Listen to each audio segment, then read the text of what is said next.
Shalom. Untuk mendengarkan firman Tuhan, marilah kita bersatu di dalam doa. Kasih karunia dan damai sejahtera dari Allah Bapa kita dan dari anaknya Tuhan Yesus Kristus kiranya menyertaimu sekalian. Amin. Ayat harian untuk kita pada hari Jumat 29 November 2024. Tertulis di dalam Injil Yohanes pasal 6 ayat 68. Jawab Simon Petrus kepadanya, "Tuhan, kepada siapakah kami akan pergi?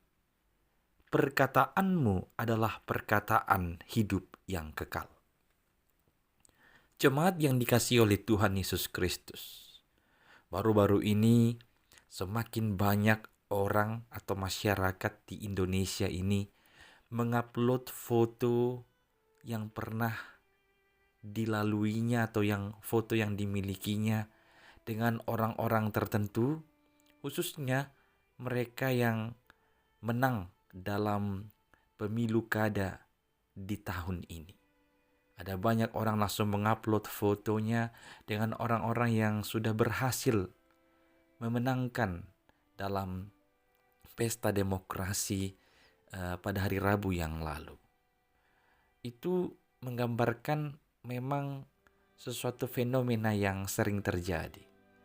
Dan ada banyak orang yang tidak peduli lagi dengan mereka yang mungkin selama ini mereka dukung, tapi sudah mengalami kekalahan atau bahkan mengecewakan, lalu mereka meninggalkannya, pergi dan tidak lagi berhubungan dengan mereka.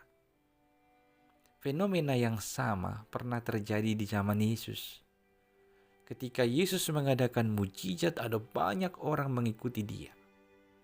Tapi di saat Yesus pernah mengajarkan tentang kematian, penderitaan yang akan dilaluinya, dia menyebut dirinya sebagai roti hidup. Satu persatu orang banyak itu mengundurkan diri. Mereka meninggalkan Yesus. Ketika orang-orang meninggalkan Yesus, disitulah dia bertanya kepada murid-muridnya, "Lalu kalian, kenapa kalian tidak pergi?" Nah, Simon menjawab. Simon Petrus berkata, "Tuhan, kepada siapakah kami akan pergi? Perkataanmu adalah perkataan hidup yang kekal." Pengakuan Petrus akan siapa Tuhan itu mendukung dia atau membuatnya tetap setia bersama-sama dengan Yesus pada saat itu. Pengakuan Petrus bahwa untuk apa dia pergi ke yang lain, atau apalah yang menjadi alasan mereka harus pergi lagi, karena hidup yang kekal itu ada dalam Yesus Kristus, di dalam perkataannya. Itu yang membuat dia dan murid-murid yang lain tidak pergi. Pengakuan ini tentu adalah sangat baik ketika Petrus mengaku bahwa Yesuslah hidup yang kekal. Maka yang lain itu tidak ada perlunya bagi dia lagi yang membuat dia harus pergi meninggalkan Yesus. Tapi ini nanti boleh kita lihat dalam kelanjutannya, memang Petrus juga tidak setia dengan itu. Dia akan menjauh, bahkan menyangkal Yesus sebanyak 3 kali. Namun Bapak Ibu Saudara-saudari jemaat Kristus yang dikasihinya, hari ini kita mau meniru bagaimana Simon Petrus menyatakan sebuah pengakuan imannya kepada Tuhan, bahwa kita kalau sudah memiliki Yesus, untuk apa lagi pergi ke yang lain? Sebab hidup yang kekal itu ada dalam Yesus.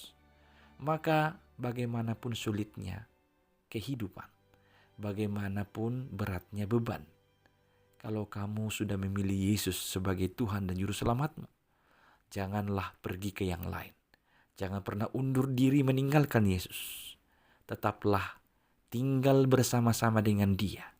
Sebab kita percaya Dia adalah hidup yang kekal dan Dia adalah keselamatan. Maka tinggallah bersama-sama dengan Yesus, dan hiduplah sesuai dengan kehendak Yesus. Engkau akan menerima keselamatan dan hidup yang kekal itu. Jangan pergi, meninggalkan Dia, mengundurkan diri dari hadapannya. Amin, kita berdoa. Ya Tuhan Allah, tolonglah kami untuk menyadari dan mengakui bahwa Engkaulah kehidupan yang kekal dan keselamatan kami. Maka tidak ada alasan apapun yang membuat kami untuk mundur, untuk pergi, meninggalkan Engkau. Engkaulah kekuatan kami, Engkaulah kehidupan dan keselamatan kami. Hanya di dalam Yesus Kristus kami berdoa. Amin.